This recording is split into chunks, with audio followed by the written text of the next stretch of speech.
Willy T. Ribbs. Although Willy T. Ribbs came to pro racing quite late by today's standards, not attending a racing school until he was 21, he became one of the most versatile drivers of his era. You don't think of any doubts. Doubts breed lack of confidence, and lack of confidence breeds doubt. So you can't, there was none of that there. I never thought for 1 second that I wasn't going to be a winning race driver. If I had the car to do it, I won, no matter what championship it was in, except for maybe IndyCar, and I didn't have the car.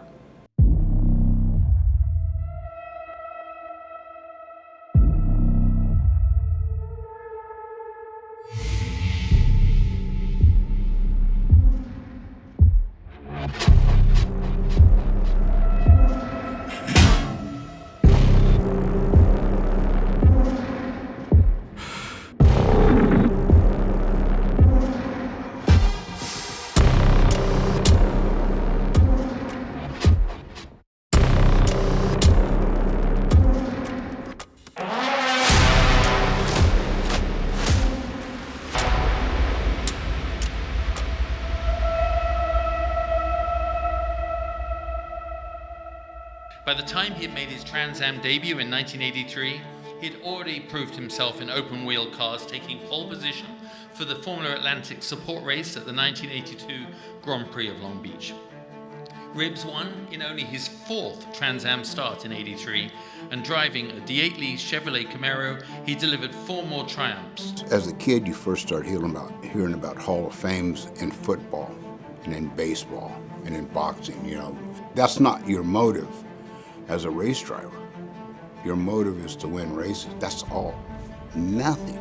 And despite the history makers putting me in the history-making box of being the first to win in Trans Am, the first to win in IMSA, the first to drive at Indy 500, that wasn't the motive. The motivation was to win. In 1984, he was part of Jack Roush's super team, piloting his Mercury Capri to 4 wins and 3rd in the championship, while even 8 wins weren't enough for him to overcome Wally Dallenbach in 1985. When I got the call, and I've gotten several calls over the last 10 years to come to a hall here and a hall there and a walk of fame here, you reflect back and you say, well, was it worth it? Was all the ups and downs? And in my case, there was a lot of ups and downs. I said, hell yeah, I'd do it all over again. I still fight too. I still get suspended for fighting, right? I don't care. But I would do it exactly the same. Ribbs' participation in Trans Am then slowed for several years as he looked once more at open wheel, becoming the first black driver to test a Formula One car when he tried out at Brabham in 1986. 5 years later, he would be the first black driver to qualify for the Indy 500. But in between, Ribbs racked up 10 IMSA GTO wins, driving a Brooks Racing Chevrolet Camaro, and then a Toyota Celica Turbo for one of his heroes, Dan Gurney. But Ribbs is equally remembered tonight for those 17 victories in Trans Am. I've been in this sport my entire life. I was born into the sport. My dad was doing it before I was born, because him and Joe Leonard were best buddies, and Joe Leonard was racing flat track, and my dad raced flat track because Joe did it. Then when Joe went to cars, my dad went to cars. And my first race, I was 3 years old. I was in the pits with my dad.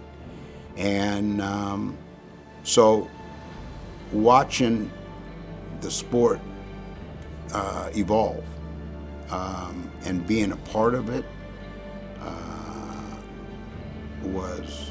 is very satisfying.